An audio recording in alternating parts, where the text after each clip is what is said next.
பூவும் உண்டு. அட என்னப்பா இது, கடல்ல ஏதோ வெயிட்டா மாட்டி இருக்கு.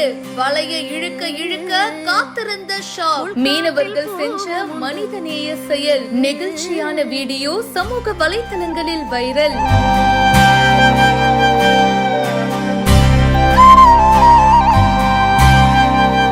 மீன் பிடிக்கிறதுக்கு மீனவர்கள் கடலுக்கு போகும்போது சிக்கிறது மீன் மட்டும் இல்லங்க, சம்டைம்ஸ் கடல் ஆமை கூட மீனவர்களுடைய வலையில சிக்கிடும். அப்படிதாங்க இங்கேயும் சிக்கி இருக்கு. என்னடா இது இந்த கணம் கணக்குது, செம்ம வெயிட்டா இருக்கே அப்படின்னு பார்த்தா வந்து சிக்கினது கடல் ஆமை. உடனே மீனவர்கள் துரிதமா செயல்பட்டு அந்த கடல் ஆமைய அந்த வலையில இருந்து எடுத்திருக்காங்க. அதுக்கப்புறமா மறுபடியும் அந்த ஆமைய கடல்லையே விட்டுருக்காங்க.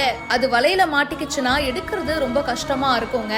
சம்டைம்ஸ் வலைய கிழிச்சுதான் அந்த ஆமைய வெளியில எடுக்கவும் முடியும். அந்த ஆமைக்கு எதுவும் ஆகக்கூடாது அப்படின்னு கஷ்டப்பட்டு மீனவர்கள் எப்படியோ வலையில இருந்து மீட்டு அத கடல்ல மறுபடியும் விட்டுருக்காங்க. மீனவர்கள் செஞ்ச இந்த நெகிழ்ச்சியான செயல் பலருக்கும் ரொம்ப பிடிச்சிருக்கு. கடலூர் ஃபிஷிங் அப்படின்றவங்க இந்த வீடியோவை ஷேர் பண்ணிருக்காங்க. இத பத்தி உங்களுடைய கருத்துக்களை சொல்லுங்க. மேலும் பல இன்ட்ரெஸ்டிங்கான விஷயங்களுக்கு இப்பவே ஃபாலோ பண்ணுங்க.